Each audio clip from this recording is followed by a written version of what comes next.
Olá, bem-vindas a mais uma Paper Class. No vídeo de hoje, nesta aula, a gente vai falar um pouquinho sobre como criar artes autorais. Eu recebo bastante pergunta desse jeito lá no meu Instagram, no @escultura.em.papel. O pessoal tem essa dificuldade de como criar uma arte do zero, né? Como criar uma arte minha.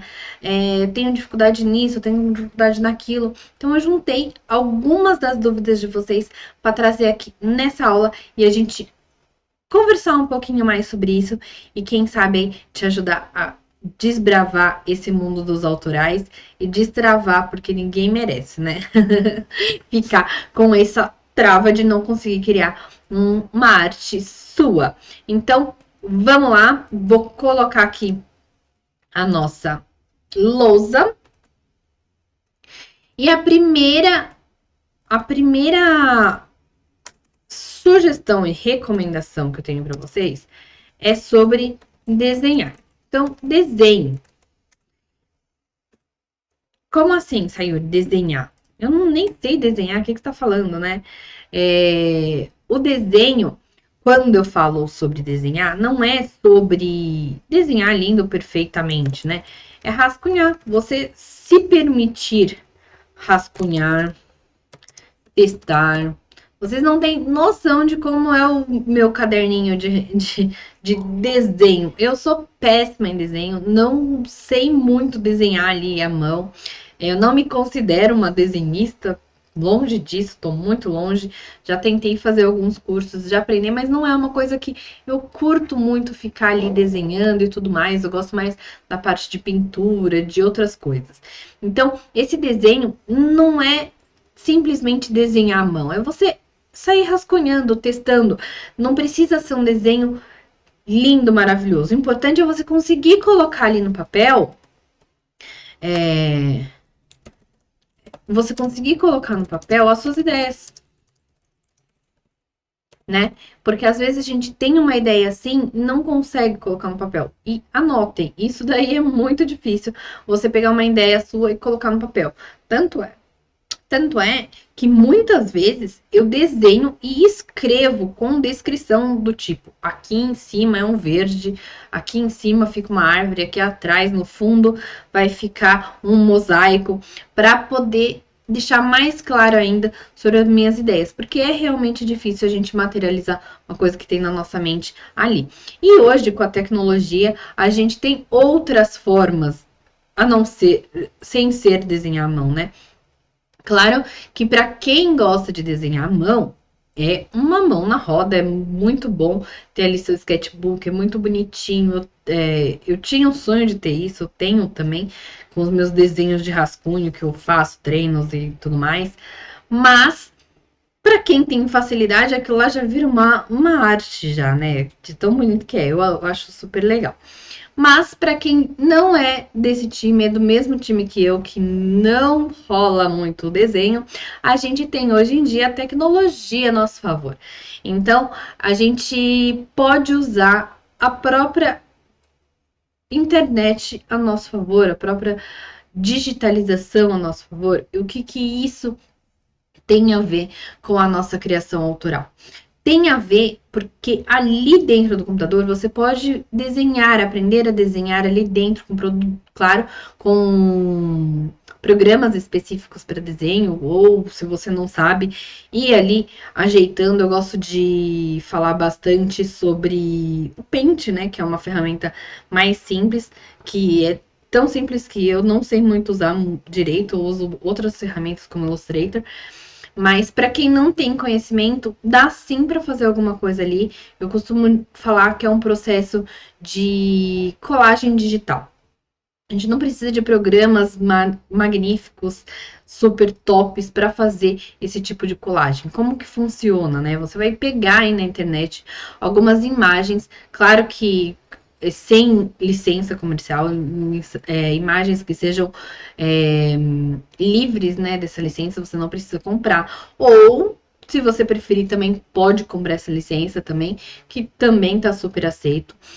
Porém, veja, não é adquirir essas imagens e sair fazendo. É sobre criar. Lembra que a gente começou a falar na aula? Criar essas imagens? Então, a gente vai ali buscar na internet imagens de base, né?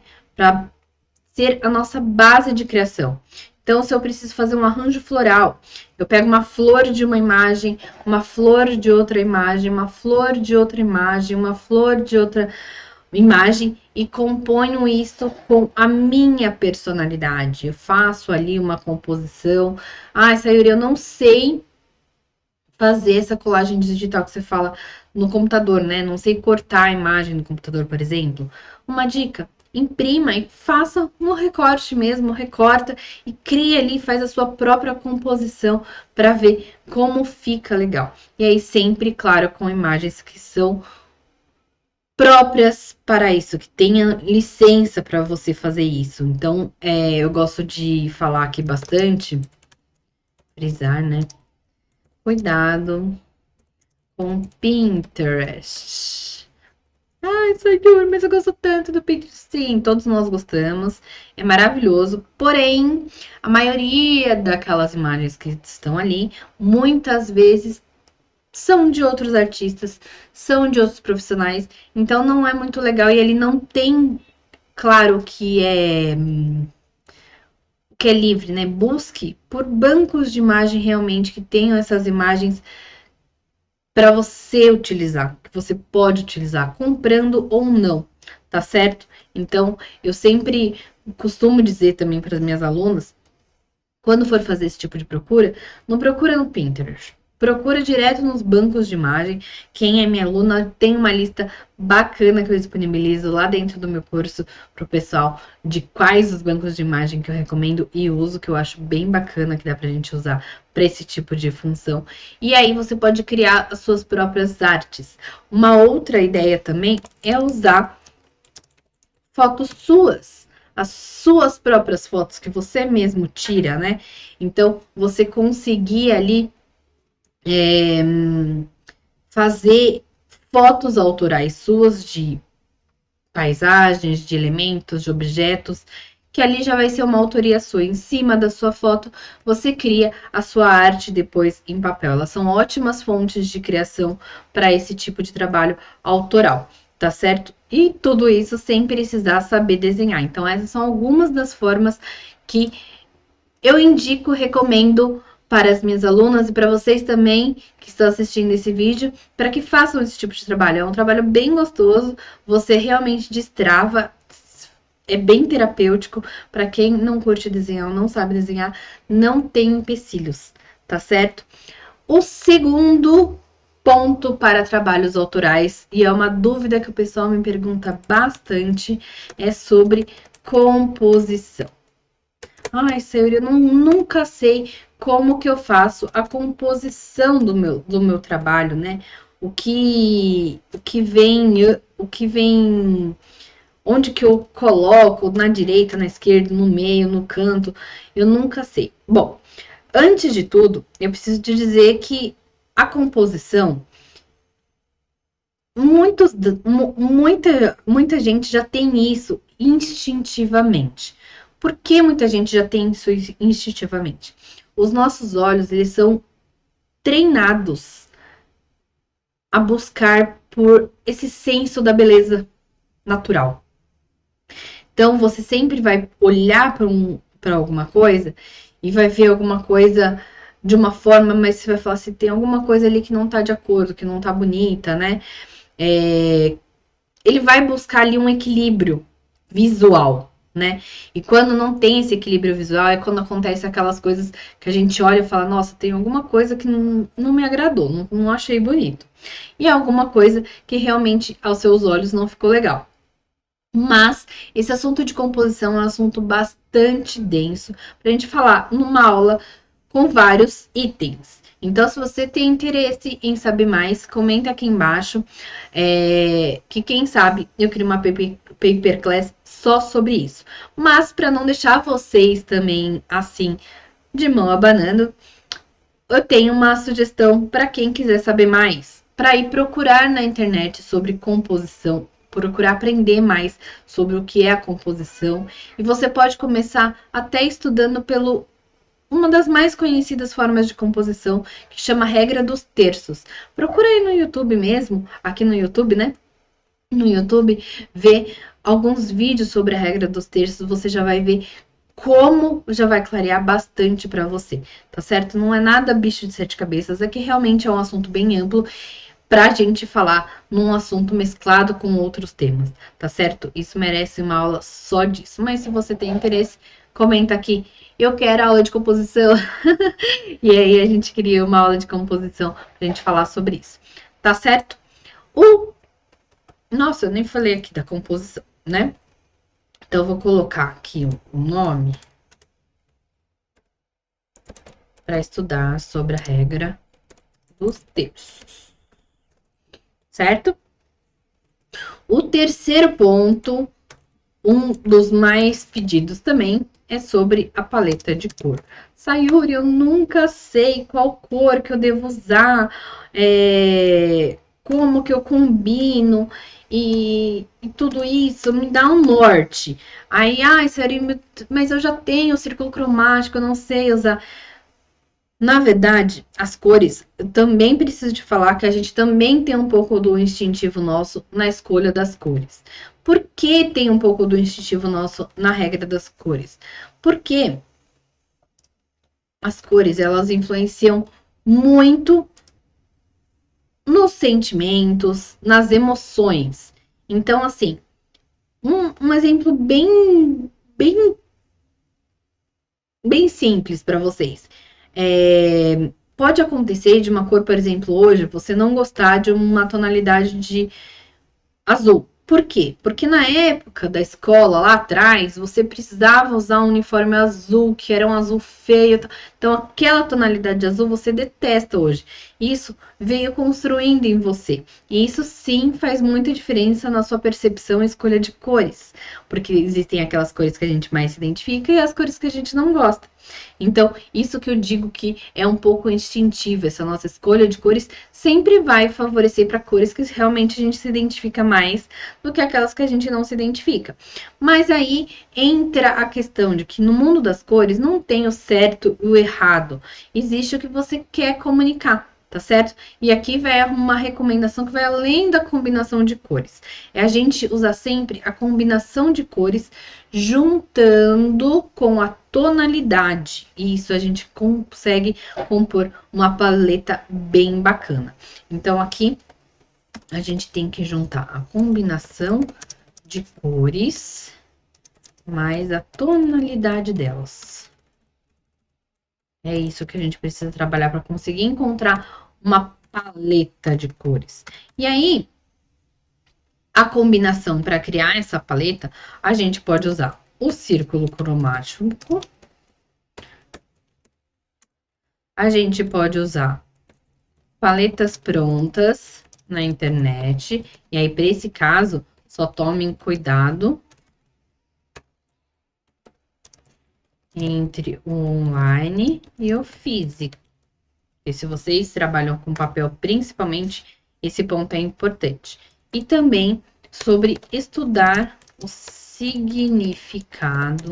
das cores e suas emoções. Isso é um assunto muito bacana para quem quer se inteirar um pouco mais nesse assunto de cores, estudar o que essas cores transmitem, quais as emoções que essas cores transmitem, tá certo? E aí tem uma regra de ouro para você criar a sua paleta de cor. Se você trabalha com papel, anote isso, essa recomendação de ouro, prestem atenção. Cada papel que vocês comprarem, montem o seu próprio mostruário. Como assim, Sayuri? Você vai comprar um papel e aí você gostou dessa cor do papel. Você vai cortar um pedaço desse papel, identificar ali. Eu costumo identificar com a marca do papel e qual a cor ou o código da cor, né? E deixar guardado esse pedacinho do papel. Esse pedacinho do papel fica ali guardado numa caixinha minha, que quando eu vou criar minha paleta de cores, eu pego aquela caixinha, dou uma olhada nos meus papéis e vou eu mesmo montando fisicamente as minhas paletas de cores. Ali eu já tenho uma cor real no que vai ser no meu papel, porque obviamente as cores da tela do computador não são as mesmas do papel. Então isso vai ajudar você a criar a sua própria paleta com o seu próprio mostruário de papel e cores. Então fica bem mais fácil na hora de você comprar e de saber mesmo ali como vai ser a combinação real, né, da sua combinação de cores que você vai precisar. Tá certo? O quarto ponto. Opa! O quarto ponto são os sentimentos. Sentimentos também são uma das coisas que a gente pode nortear nossa criação de uma arte autoral. A gente pode partir do princípio de qual sentimento quero transmitir. E aí, a partir desse momento, a gente vai procurar cores, formas que expressam esse sentimento. Eu quero transmitir delicadeza, quero transmitir leveza, agressividade, quero transmitir inspiração, quero transmitir força. Então, tudo isso você vai buscar, obviamente. Pense comigo, ó. Vou fazer um exercício bem prático aqui com vocês. Eu quero transmitir força num quadro. Você acha que nesse quadro eu vou usar tons rosa bebê, por exemplo? Amarelo bebê? Verde claro? Muito provavelmente não. Pode ser que num ponto ou outro, para dar um contraste, eu até possa trazer. Mas não vão ser as cores predominantes desse trabalho, tá certo? Então, isso pode ser também um norte para você poder também criar a sua obra autoral. Ou, se não for o norte, algo a acrescentar. Você pode usar todos esses pontos que a gente está listando aqui para criar uma obra autoral, mais os sentimentos, tá certo? Então, isso é bem importante. Eu não poderia deixar isso passar, porque eu acho que é bem legal e ajuda realmente a gente a ter um norte na hora de criar as nossas artes. E a quinta e última é a busca por inspirações. Busque a todo momento se alimentar de coisas novas. A gente vive isso daquilo que a gente alimenta. Então, se a gente se alimenta, né? Então, se a gente se alimenta de coisas ruins, se a gente se alimenta de coisas sempre do mesmo, a gente nunca vai sair do lugar. A gente sempre vai viver aquele mesmo, sempre vai viver aquilo que a gente está se alimentando. Então, criar, buscar coisas novas vai estimular a nossa criatividade, desenvolver o nosso olhar criativo, que eu tanto falo aqui para vocês nesse canal, tá certo? Então, busque, colecione essas inspirações e o mais importante, use, tá bom? Então, busque, colecione e use-as, porque nada adianta a gente colecionar e não colocar nada em prática. Isso vai ficar salvo lá e nada vai virar. Então, até a prática é legal, porque às vezes você precisa trazer ali um trabalho que é novo e você tem uma inspiração guardada. Só que você não usa, você não pratica. Então, você não vai saber como que aquilo vai realmente ficar. A dica para usar é justamente para fazer alguns testes. Por que não pegar um dia uma inspiração que você criou, que você guardou, aliás, falar, vou tentar fazer alguma coisa disso. Na hora que você estiver fazendo, muito provavelmente vão vir novos insights, novas experiências, porque às vezes você vai criar aquilo que você vai se propor a fazer, na hora que você for criar, não vai dar certo. Aí você vai se frustrar, mas você vai estar ali pensando, eu preciso arrumar uma outra alternativa para isso. E aí você vai buscar uma outra alternativa, o que vai te forçar a sair da zona de conforto do que você já conhece, Então, você vai buscar outras alternativas, fazer de outras formas, usar outras ferramentas, outros meios, para conseguir sair lá do outro lado. Então, isso são as experiências, né? Então, se você não coloca isso em prática, você não vai ter isso, você não vai ter essa vivência, não vai ter esse insight. E é muito legal também que na hora da prática a gente tá ali fazendo, e muitas vezes isso aconteceu muitas vezes comigo. Eu tava fazendo um trabalho e eu tô fazendo um efeito, falo, nossa, isso daqui ficaria legal num efeito para outro tipo de trabalho, para criar de uma outra forma. Então, isso ajuda e muito na criação dos nossos trabalhos autorais. Tá certo? Esses são os 5 pontos que eu acho interessante para você que quer criar uma arte autoral ou que você já cria simplesmente. Existem pessoas que têm essa facilidade de simplesmente colocar a mão ali na massa e sair alguma coisa porque não sabe nem explicar como isso sai. E eu de verdade também entendo isso. Eu tenho momentos assim, mas a gente tem momentos que a gente também tá meio bloqueado, tá meio travado, a gente precisa desbloquear. E isso entre as nossas inspirações. A gente vai em busca das nossas inspirações que estavam guardadas, e dali a gente consegue ir desabrochando e soltando um pouquinho mais. É tudo questão de treino, gente. Então, quanto mais a gente treina, quanto mais a gente pratica, nem que seja 10, 20 minutinhos no seu dia ou na sua semana, faça isso por você. Você vai ver que vai melhorar e muito o seu bem-estar, a sua evolução artística, o seu trabalho ali manual, e com certeza isso vai evoluir muito o seu trabalho. Tá certo?